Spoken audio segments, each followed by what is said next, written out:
Welcome everyone. This time we'll be taking a look at BlankOn Linux. And so this is a Debian based distro, and it's also based in Indonesia. And so there are some interesting stuff about this distro. For one, it's based on the desktop environment is based on GNOME 3.26.2, and it's actually a custom desktop environment, and it's called the Manokwari desktop environment. It also features Flatpak support, and it has a bunch of other interesting stuff, like for example, as you see, the installation here. So I won't be installing it right now. I'll just continue using live CD.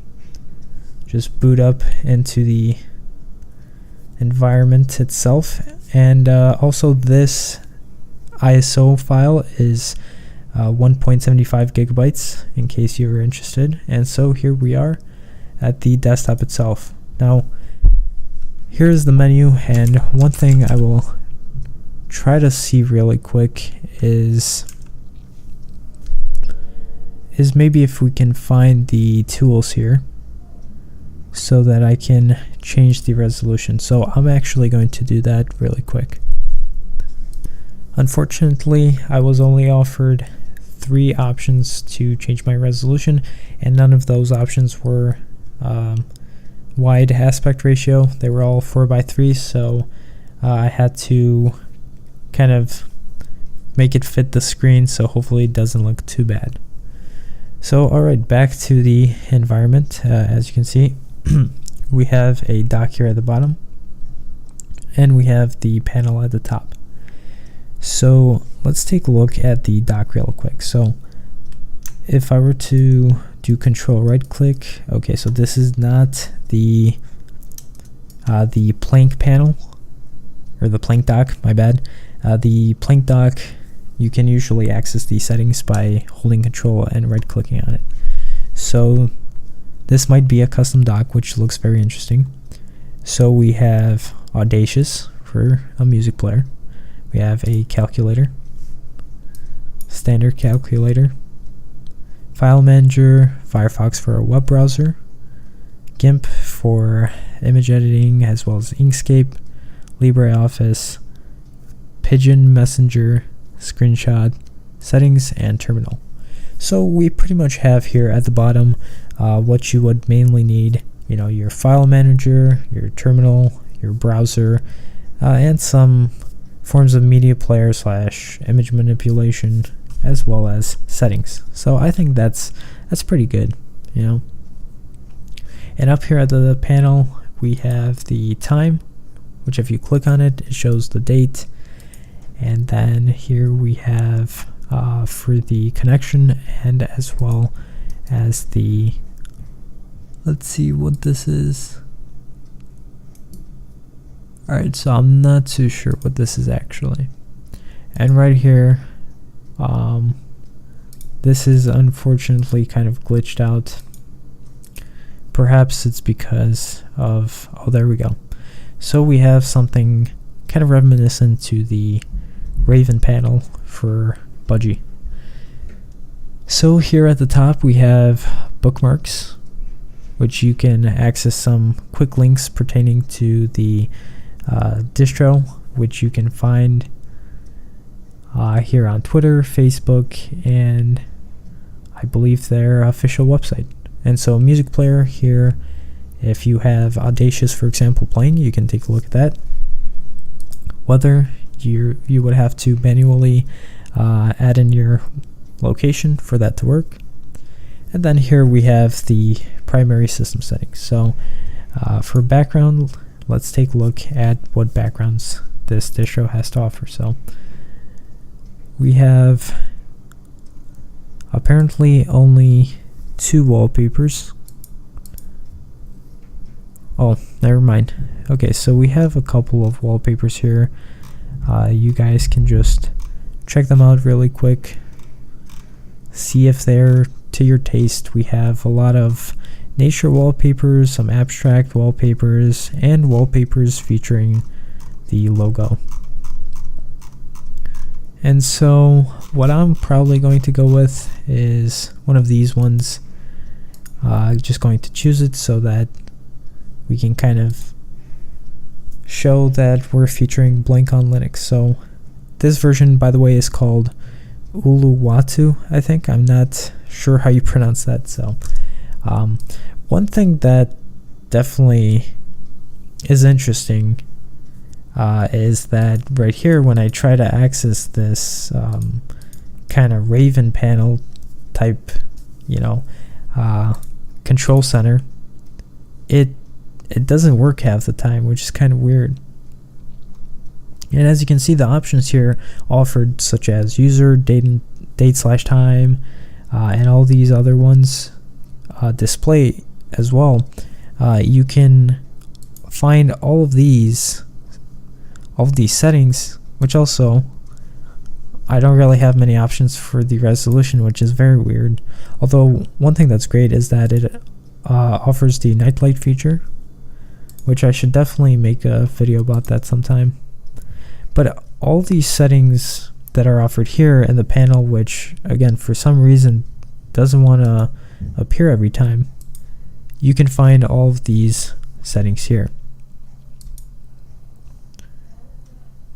So we basically have the basic settings: mouse, keyboard, network, display, also language, time, user settings, and also again if you want to change your background. So based off of what I've seen so far in terms of customization, there doesn't really seem to be too many options here. It does in a way remind me of Elementary OS because, just like that, you can't really right click on the desktop. You can't really change the panel much, and it has a minimalistic type panel at the top, and it has a dock here at the bottom. So let's go ahead and click on the application launcher. And so we really quickly saw the settings as well as the locations. And something that's very nice is here we have the session options, which you can easily turn off the system or you can log off. And so finally, let's take a look at what types of applications this has to offer. So for accessories, we have pretty much what you would need.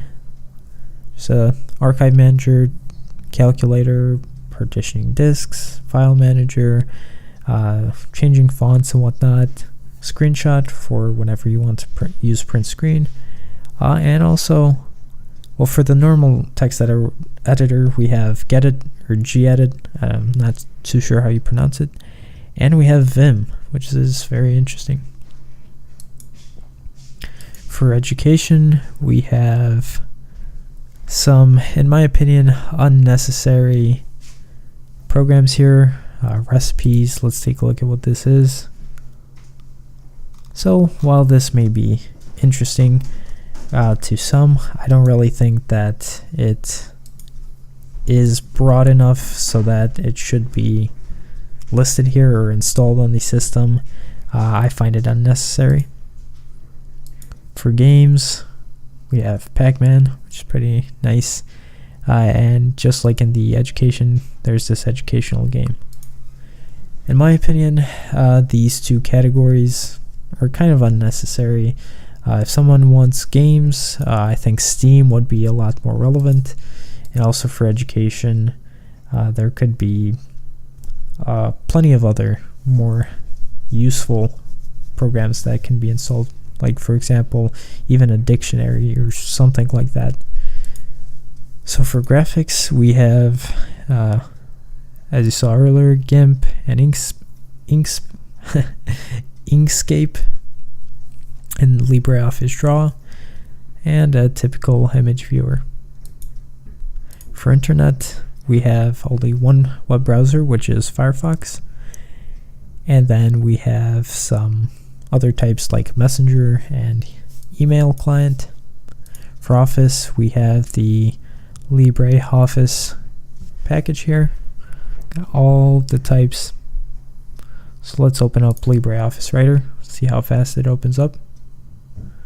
Alright, it's pretty good. And keep in mind I am on a virtual machine So maybe that's why the panel, or the Raven panel here, well, of course it's not the Raven panel, I keep calling it that, but I don't even know what to call it. Oh, there we go. I guess you just have to hover over it. Yeah, it just opens up whenever it wants to. It's a nice control center, but I don't know, it just doesn't work every time you want to. Alright, so for sound and video, we have Audacious for our music player and VLC for our media player. I think those are two really good choices. For science, we have LibreOffice Math. I think it's kind of an unnecessary category, but it's always nice to have. System tools, we have plenty of system tools here, which, let's take a look. Let's open up the system monitor and see the resources. So for memory, it's using almost 900 megabytes of RAM. So this is pretty typical for a desktop environment that's based off GNOME. GNOME itself can definitely be a resource hog. So let's go back to that. Also, I'll be taking a look at the installer at the very end. So for preferences, there's the control panel, and we have settings and also GNOME tweaks. So there we go. So for a second, I thought that this distro, or desktop environment for that matter, didn't really have many options for customization, but I was wrong. So here we have decent variety of different color themes, so I'll just stick to Blackbird. And then also for the cursor, there are different kinds of themes, which I'm not too sure if you can see it too well, because usually in my videos the cursor isn't very visible. And then we have different types of icon themes, and of course you can always install different icon themes yourself. And also another thing is you can install extensions, most likely, which is always great when trying to customize GNOME. So for administration, we have the Synaptic Package Manager and print settings. So let's take a look at the installer really quickly. So I'm not going to actually fully install this, but I want to kind of just give you guys a tour at this, and you can easily just kind of select the location from where you're from, and it gives you these kind of like highlights for each and every time zone. So that's pretty nice. I definitely like this. This is definitely a unique installer. So you can select your drive, and of course you have your options here. You can choose which one you want to use. Next up, you have your typical just information like computer name, personal username, and password. Okay, let's just skip that for now. Okay, so I guess I can't, so I'm just going to enter something random. Let's just do that. Your password, okay. It's not the same password. Okay, 1 2 3 4 5 6 7 8. Strong password, right?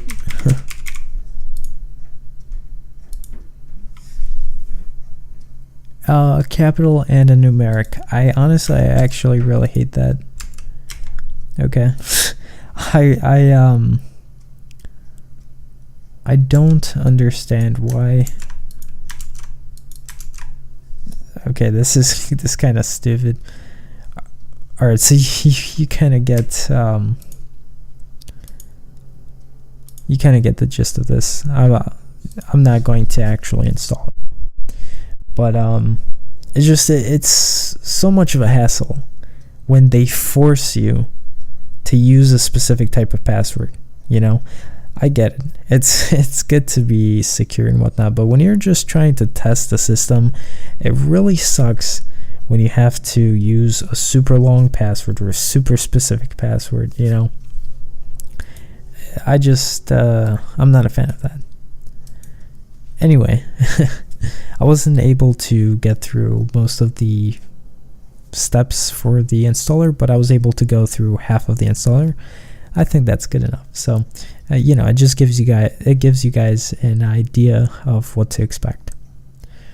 So, that was basically it. What do I think of this distro? Well, I like how it gives its own desktop environment.